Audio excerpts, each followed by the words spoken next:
السلام عليكم حبايبي، عاملين ايه؟ يا رب تكونوا بألف خير. النهارده هنعمل مع بعض الرز بلبن. رز بلبن في البيت بطعم جميل وبطريقة سهلة جدا، مش مكلفة خالص. يلا بينا نشوف هنعمل ايه مع بعض.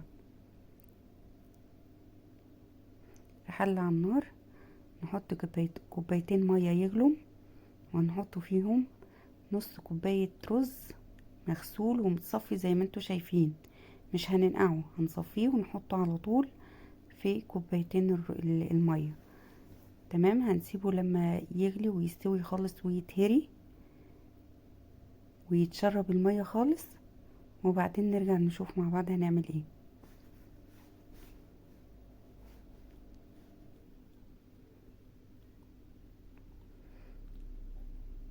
كده الرز اهو اتنشف وشرب المية خالص واتهرى خالص معانا اهو. هنبدأ بقى ايه، نحط اللبن بتاعنا.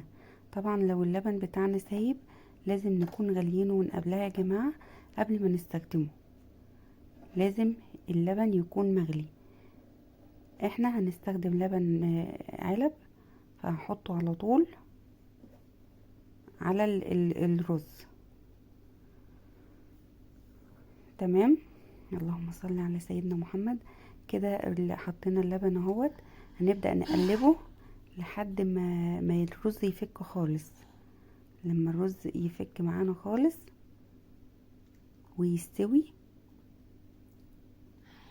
ويتشرب اللبن كده اهوت، هنحط دلوقتي 3 معالق كريم شانتيه لو متوفر عندنا. مش متوفر خلاص يا جماعة، مش لازم خالص، مفيش اي مشكلة. هنقلبه لما يختفي خالص. هنحط السكر بتاعنا حسب ما انتوا تحبوا. في ناس بتحب السكر زيادة، السكر قليل، براحتكم خالص. تمام، وفي ناس بتحط قشطة يا جماعة. لو عايزين تحطوا قشطة مفيش اي مشكلة، يبقى دسم بقى، اللي عايزه يبقى دسم يحط قشطة. تمام، الرز فك معانا اهوت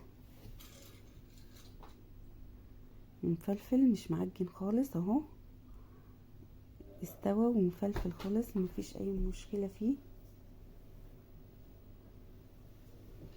تمام، هنبدأ بقى ندوب معلقتين نشا في نص كوباية لبن. دوبناهم اهو وضفناهم للرز بلبن بتاعنا. هنقلب بسرعة عشان ما يكلكعش. قلبنا اهو.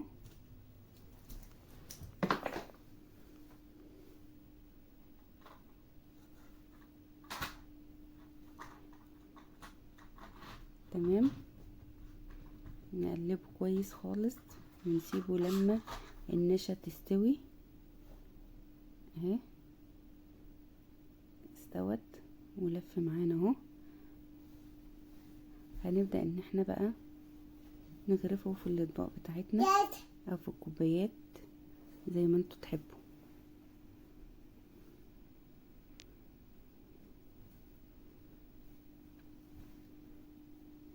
اللهم صل على سيدنا محمد. دلوقتي بقى ايه، هنغرفه اهو.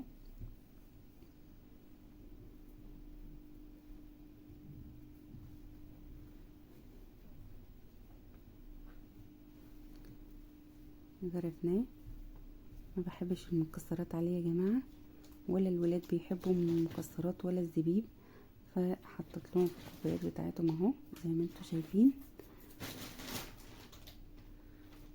تمام، جميل ولذيذ وسهل جدا. طبعا هو لسه سخن، هنسيبه لما يدفى شويه وبعدين هندخله بقى ايه التلاجة. الاطباق ديت ملهاش غطيان يا جماعه، فبضطر ان انا اغطيه بورق استريتش عادي خالص. مادام ملوش غطيان لازم يتغطى علشان ما ينشفش في التلاجة. وبألف هنا وشفا.